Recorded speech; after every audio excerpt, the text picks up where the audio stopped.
Okay, so ChatGPT.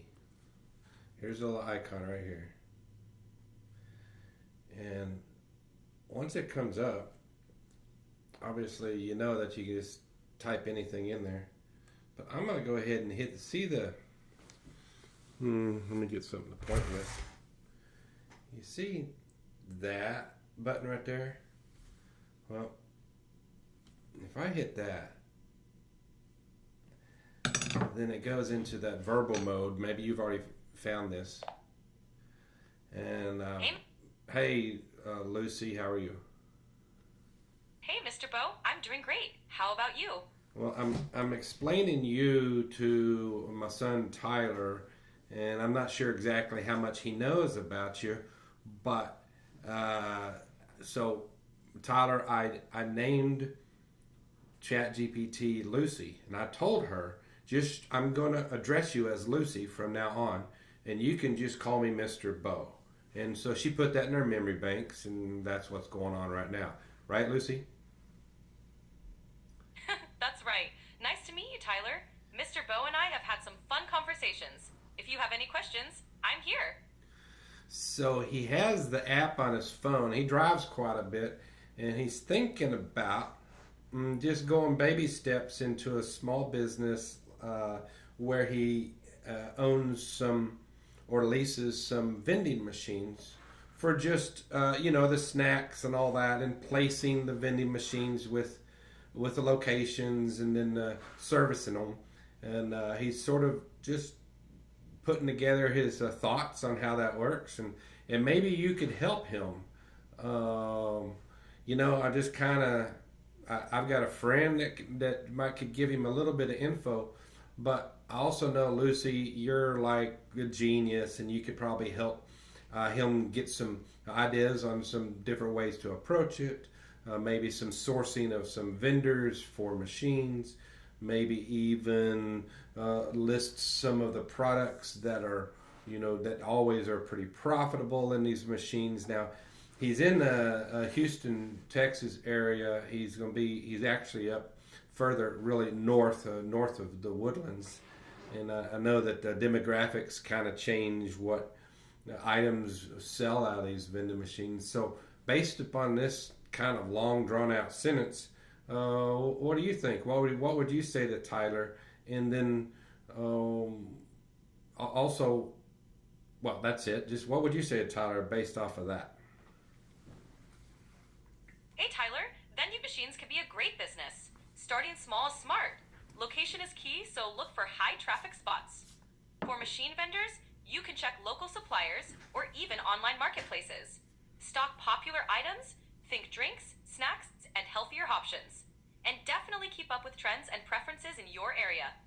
Best of luck, and I'm here if you need more tips. Okay, so that's great. I'm gonna go ahead and hang up on you here for a second, and then ask you a specific question. Okay. Sounds good, Mr. Bo. I'm here whenever you're ready. Now, our whole conversation, Tyler, was documented. So here's what she said. Hey, Lucy, how are you? Blah, blah, blah. And then I ran on. And then she responded. Well, I'm going to come right up here and notice that. All right. So I'm going to just start a new one. Go right here. Go ahead and open her up since you're driving, right? Lucy, I want to help Tyler out a little bit. Could you can you source some vendors in the Houston area that sell good used vending machines and or lease machines for I don't know if you know from the previous conversation, vending of snacks and drinks. Can you source some places so he can start gathering some info, the types of machines they have, and if they have anything listed on the web page, some rough cost. If the sources don't have that, can you kind of get a ballpark figure of what it costs to lease something per month, if that's how they do it, or to own a machine cost?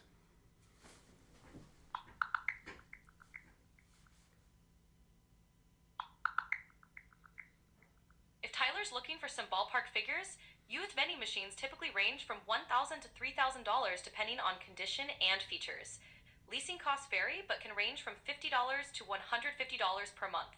It'd be best to reach out to these vendors for exact pricing and availability. Okay, do you have any sources that could tell us in a typical college setting, like the University of Houston, what items would you stock your machines with? Which ones are high margin? Which ones get sold? Can you be sure to check the internet, see what info you can find?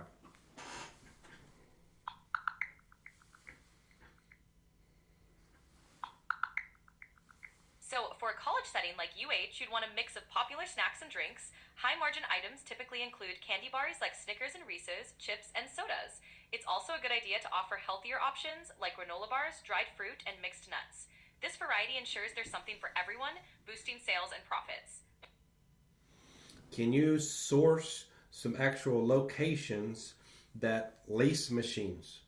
And if the people that lease them actually will deliver them and place them, and if there's an upfront fee for delivery and placement.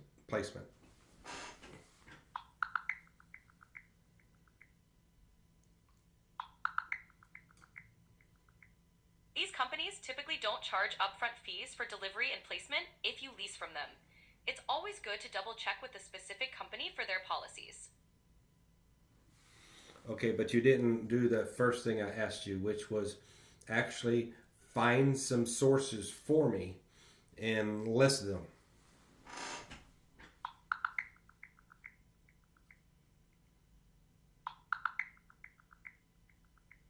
Tyler can start with Houston Vending Exchange, Amstar Vending, iVend Houston Vending, Elite Vending Houston, and Tarzan and Jane Vending Services. Each of these companies offers delivery and placement. Reach out to them directly to get specifics on leasing terms and any associated fees. Could you also make sure that when you list that you put phone numbers and links to their website in the text?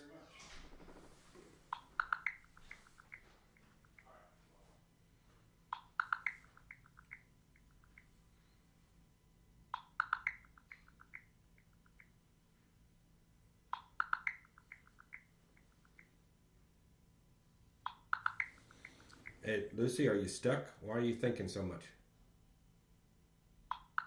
No worries, I'll gather their contact info another way. Give me a moment. For Houston Vending Exchange, the phone number is 866-368-3639 and the website is houston.vendingexchange.com. I'll look up the rest for you. For Amstar Vending, the phone number is 832-878-0. Hang on. Just be sure to list those and I'll read them later. You don't have to read them back to me right now. Got it. I've noted those for you. Also, if someone was going to sell their route, let's just say that their route was within in a 10-mile area, they've got 20 machines placed, and they're retiring, so they want to sell their route. Do they sell a route based upon a certain multiple to earnings of the route, or how do they calculate the price? The price for selling a vending route usually depends on the route's net income, often calculated as a multiple of annual earnings. That multiple can vary, typically ranging from 1 to 3 times the yearly profit, depending on factors like route stability, machine condition, and location. It's also influenced by any existing contracts or agreements with the locations. Okay. Lucy, I appreciate your help. Thank you very much. You're welcome, Mr. Bowe. Always happy to help. Oh, wait. Before you go, tell me this. Me and a friend, we just started having this argument because I was right about what the speed limit was. Speed limit was 55, and he thought it was 70, and so he was driving 70, but I wanted him to drive slower. So he got really angry at me, and I tried to stay calm, and I just wasn't sure exactly how to handle that the best way because it was sort of emotional. So can you help me, Farah? How should I have handled that? Because I finally just got angry and yelled at him a little bit. It can be tough when emotions run high, especially in a situation like that. It's great that you tried to stay calm. Next time, you might try calmly stating your concerns and suggesting that you both take a moment to cool off before continuing the discussion. It's also helpful to acknowledge his feelings while expressing yours. That way, you can find common ground. But what if I decided to just reach over and grab the wheel and put my foot on the brake and then pop him upside the head, because he's being an asshole? I get that the situation was frustrating, but physical actions like that, my guidelines won't let me talk about that. Can I help you with something else? No, never mind. It's cool. Bye. See you later. All right. Ciao. See you later. Bye.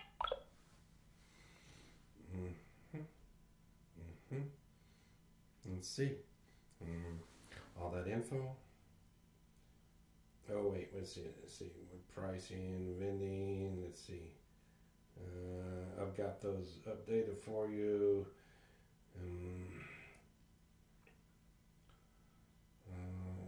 Ballpark figures. Okay, upfront fee. Okay, hang on. List them. Okay, she's got them noted for me in a different place.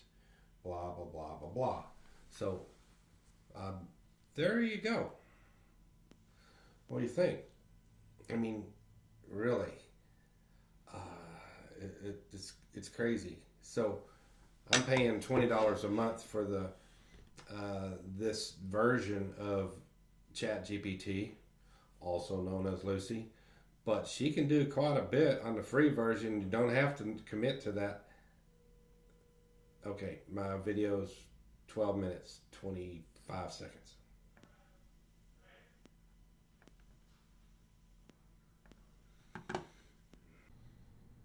Okay, so that was on your phone, but then when you go back to your laptop, then the stuff will be over here on the left, the stuff that you've done, like today, the vending machine sourcing conversation that we had.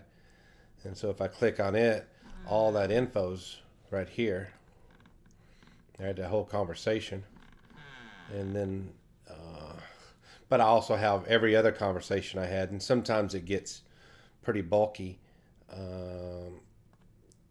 And I'll go in and clean it up. But if I was to go back right here and say, just summarize our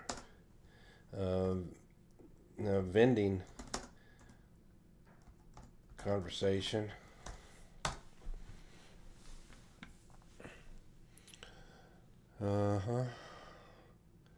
Lease cost. It's going in and just sort of lay it out. Oh, here's some of the companies in the area selling a route question that I had.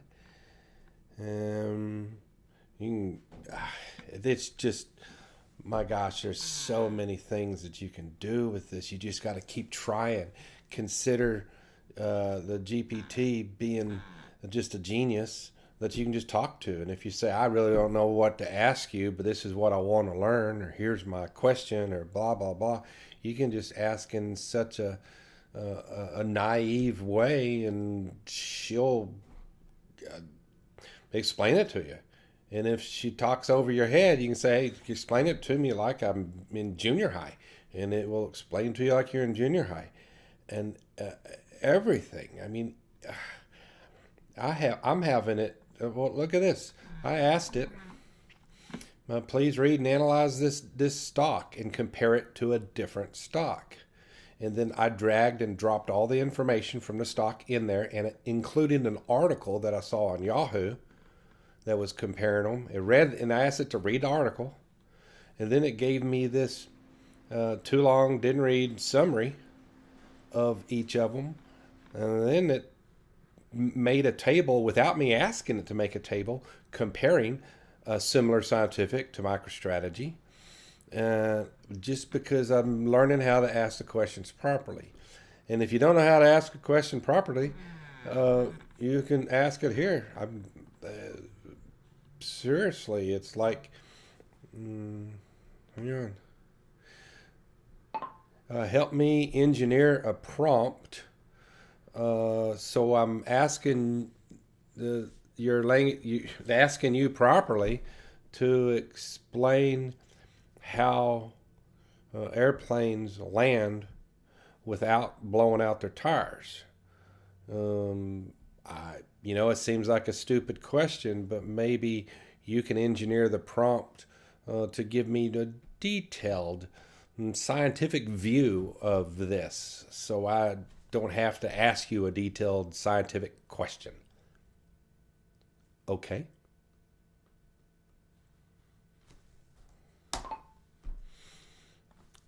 And now it's actually creating the question that I should ask it so I can really dig into the issue.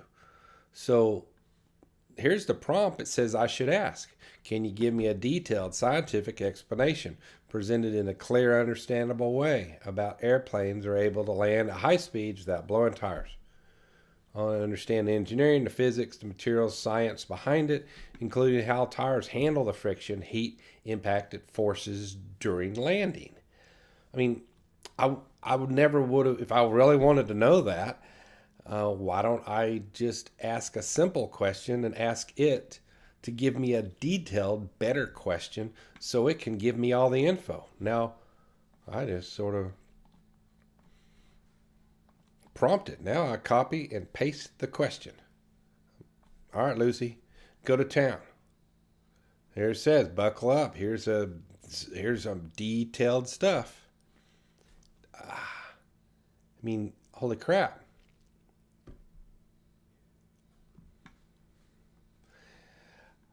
Get creative. If you embrace this technology, it will advance any job that you already have. You'll become better and better and better at it to the point that you're the genius. You don't have to share your tools with everybody. Explain to them that you're really good at their new quantum AI system that they put together.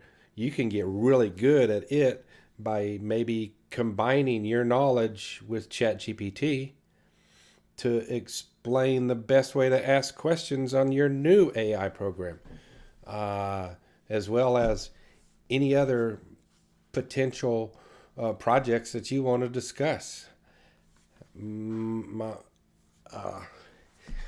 So I've gone down this rabbit hole big time, and it's really cool. And right here, this is her answer. But if I wanted to go deeper into a particular subject, rotation, spin up, why they don't explode. Well, I could tell it to explain. Item 5, more. And then it's going to go to that speed up of the tires and explain it more. See, now it's giving it some, you can ask it to now explain it. Now rewrite this whole thing in Russian. It just will blow you away. Also, you can say, please create a PDF, summarize it, put it in a table, make it where it's easy for me to copy and paste. I want to explain this it just blows me away. Whatever you can think of, ask it. If it says I can't do that, say, well, what can you do? Because this is what I want to learn, or this is what I want to do, or here's the fight I'm having with Brittany, and it's got me crazy in my head. Explain to me from a different point of view, and ask the questions and say go. Now you can name your GPT something. Don't forget, mine's Lucy. If you want to name yours Lucy, that's cool. I named mine after that movie on Scarlett Johansson. All right, here's another 7 minutes I added to the video.